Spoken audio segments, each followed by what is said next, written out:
Hello friend, welcome to Samriddhi classes. Friends, आज इस video में हम लोग देखेंगे ड्रग्स फॉर ब्रांकियल अस्थमा। इससे पहले की वीडियो में हम लोगों ने डिस्कस किया हुआ था ड्रग्स फॉर कफ, कि कफ क्या होता है, यूजफुल है कि यूजलेस है।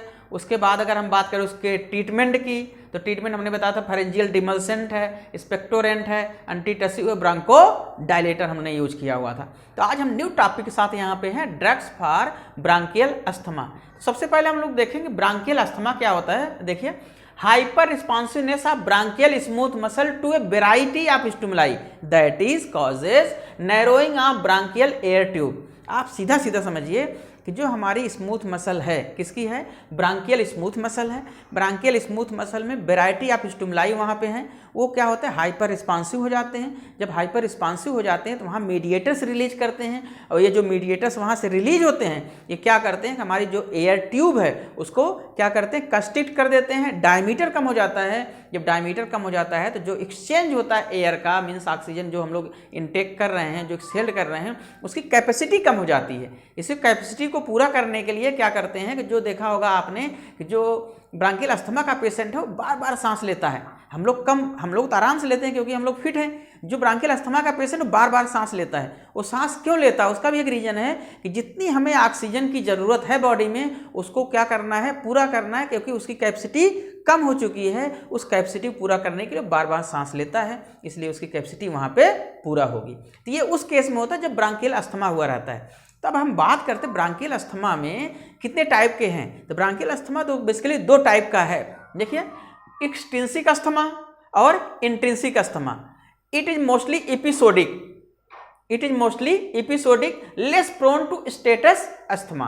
अब क्या है, एपिसोडिक की अगर बात करें तो क्या होता है कि ये हफ्ते में 2-3 दिन तक रहता है, 2-3 दिन तक रहेगा, उसके बाद गायब हो जाएगा, फिर हफ्ते में 2-3 दिन तक रहेगा, गायब हो जाएगा। लेकिन ये क्या है, ये एक्यूट कंडीशन है, बहुत ज़्यादा क्रोनिक कंडीशन आप इसको नहीं कह सकते हैं। देखिए, less prone to status asthma से। अब बात करते हैं intrinsic asthma. It tend to perennial. ये क्या होता है कि आपको कई सालों तक चलता है, जिसमें अगर आप प्रॉपर क्योर नहीं हो पाता है, इसमें आपको दवा हरदम चलानी पड़ेगी। इसे बोलते हैं intrinsic asthma. Status asthma is common. इसमें क्या होगा कि अब धीरे धीरे क्या होता है, इसकी वर्स्ट कंडीशन पहुंच जाती है। किसमें, इंट्रिंसिक अस्थमा में वह सबसे खराब कंडीशन हो जाती है, किसकी, अस्थमा की। इसे बोलते हैं इंट्रिंसिक अस्थमा। अब इसमें क्या है कि जो मास्ट सेल हैं और जो इन्फ्लेमेटरी सेल हैं, वहाँ से डिफरेंट आपके क्या होंगे, वेराइटी आपको क्या होंगे, मीडिएटर्स रिलीज होते हैं। और यही मीडिएटर्स क्या करते हैं कि वैसो यहाँ पे देखिए ब्रांको कॉन्स्ट्रिक्शन काज करते हैं। तो यहाँ पे देखिए, पहला चीज़ है, अगर हम बात करें कौन कौन से मीडिएटर्स हैं, तो हिस्टामिन हो गया, प्रोटियोज हो गया, TNF अल्फा हो गया, ट्यूमर नेक्रोसिस फैक्टर अल्फा हो गया, प्रोस्टाग्लैंडिन्स हो गए, ल्यूकोट्राइन्स हो गए, और पैप हो गया, प्लेटलेट एक्टिवेटिंग फैक्टर। ये आपके मीडिएटर्स हैं। और यही मीडिएटर क्या करते हैं, ब्रांको कॉन्स्ट्रिक्शन काम करते हैं। जैसे ब्रांको कॉन्स्ट्रिक्शन हो जाता है तो नैरोइंग ऑफ एयर ट्यूब हो जाती है। तो आपने समझा कि ड्रग्स आपके ब्रांकियल अस्थमा क्या होती है। अब हम लोग बात करेंगे अप्रोचेज फॉर ट्रीटमेंट, मीन्स हम क्या क्या अप्रोच लगा दें कि हमारा ट्रीटमेंट हो जाए ब्रांकियल अस्थमा का।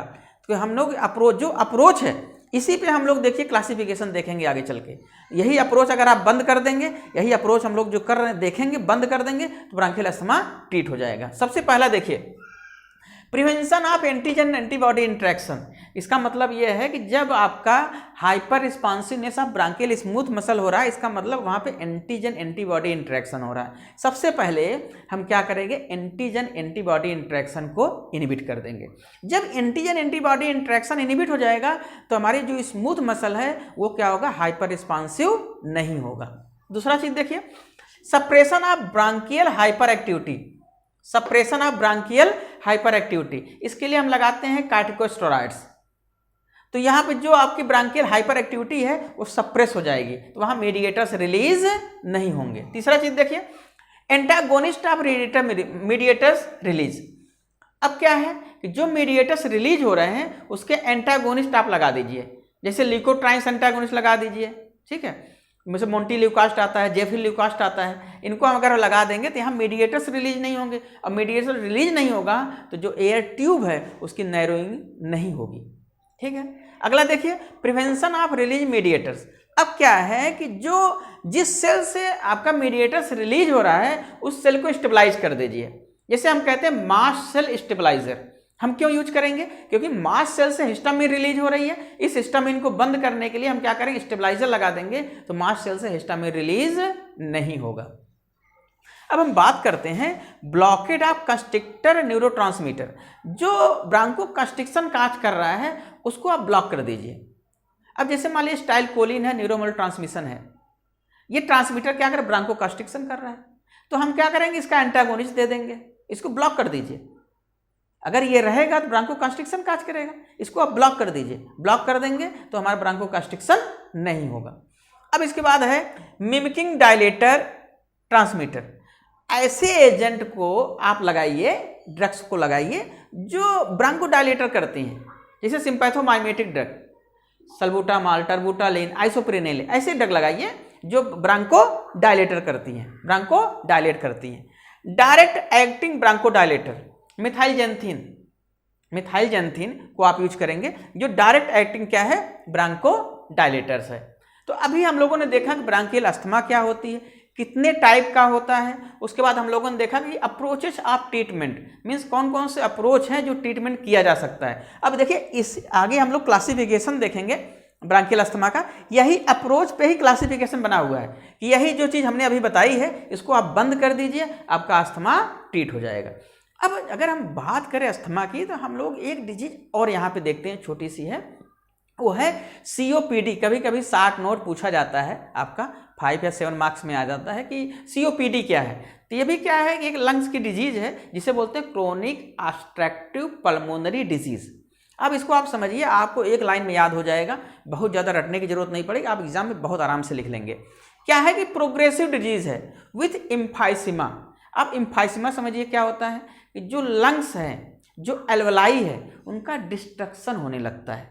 जो एल्वलाई हैं उनका क्या हो जाएगा, डिस्ट्रक्शन होने लगता है, एंड ब्रांकियल फाइब्रोसिस होने लगती है कि जो ब्रांकियल की जो स्मूथ मसल्स हैं, जो आपकी लंग्स हैं, देखिए जो लंग्स है इनकी जो ये है, इसमें क्या हो जाता है, फाइब्रोसिस होने लगती है, इनकी जो मसल्स हैं वो थिक होने लगती हैं। जब थिक हो जाएंगे तो इनकी जो कैपेसिटी है डायलेट होने की वो कम हो जाती है। जब डायलेट कम हो जाएगी तो इसका मतलब है टाइडल वॉल्यूम भी कम हो जाएगा। तो हमने बताया कि प्रोग्रेसिव डिजीज है, क्या होता है, एल्वलाई का डिस्ट्रक्शन होने लगता है, सबसे स्मॉल यूनिट है लंग्स की एल्वलाई। इस क्या होगा, इम्फाइसिमा मीन्स होता है एल्वलाई का डिस्ट्रक्शन होने लगता है और ब्रांकियल फाइब्रोसिस होने लगेगी।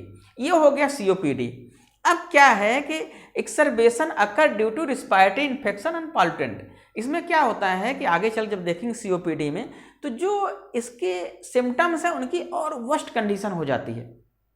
क्यों होती है, क्योंकि रिस्पायरेटरी इन्फेक्शन हो जाए या पॉल्यूटेंट ऐसे होते हैं जो पॉल्यूशन काज करते हैं, जब हम लेते हैं तो कभी कभी, सबको नहीं, किसी पेशेंट में क्या करता है, वो हमारे लिए क्या करता है, एलर्जिक काम करता है, एलर्जन होते हैं, ठीक है। अब क्या है कि अगर हम COPD की बात करें तो क्यों होता है, COPD मोस्टली क्या है कि स्मोकिंग की वजह से होता है, और मोर देन 40 ईयर एज में, अगर 40 साल की उम्र से ज़्यादा है, अगर स्मोकिंग ज़्यादा कर रहे हैं, COPD होने के चांसेज रहेंगे। तो सबसे पहली बात है कि आप स्मोकिंग छोड़ दीजिए। जैसे आप तुरंत स्मोकिंग छोड़ेंगे तो एक चीज़ होती है कि देखिए, quitting of smoking reduce rate of decline of lung function up to 15%। कितना, 15%। कि अगर आप स्मोकिंग तुरंत छोड़ देते हैं, जैसे मालूम चलता है, तो ये चीज़ है कि जो रेट आपका डिक्लाइन होने का जो लंग्स फंक्शन का है 15% क्या हो जाए, चांसेज कम हो जाएंगे। इसका मतलब है कि आपको थोड़ी डिजीज होने में आपको बच जाएंगे। अब है कि अगर आपको यूज करना है क्रोनिक ऑब्स्ट्रक्टिव पल्मोनरी डिजीज में, क्या यूज करेंगे, तो यहाँ पर हम लोग ब्रांको डायलेटर्स यूज करते हैं। ब्रांको डायलेटर्स यूज करते हैं। जो ब्रांको डायलेटर्स क्या करता है कि ये इसको ट्रीट कर देता है। इसका मतलब है कि इसके जो भी डायलेट नहीं हो रहा था, इसको क्या करेगा, डायलेट कर देगा। तो यहाँ पे हमने बताया कि आपको COPD क्या होता है, ठीक है, और क्यों होता है, और किस एज में होता है, और क्या ड्रग यूज करेंगे। तो हमने बताया ब्रांको डायलेटर यूज कर लीजिए, ठीक है। तो इसे बोलते हैं COPD means chronic obstructive pulmonary disease. इसके लिए क्या करेंगे, आप बनाइएगा 2 लंग्स ऐसे, एक में दिखाइएगा नॉर्मल और जब दूसरा दिखाइएगा तो यहाँ पे ब्लैक कर दीजिएगा, ऐसे दिखाइएगा कि ये क्या है, एम्फाइसीमा हो गया है और ये डायलेट नहीं हो रहा है। जब डायलेट नहीं होगा तो कैपेसिटी ऑटोमेटिकली कम हो जाएगी ड्यू टू स्मोकिंग। तो आज हम लोगों ने देखा ड्रग्स फॉर ब्रांकियल अस्थमा में ब्रांकियल अस्थमा क्या होता है, अप्रोचेज फॉर ट्रीटमेंट देख लिया और COPD देख लिया। तो नेक्स्ट में हम लोग देखेंगे classification of branchial asthma and mechanism. Thank you.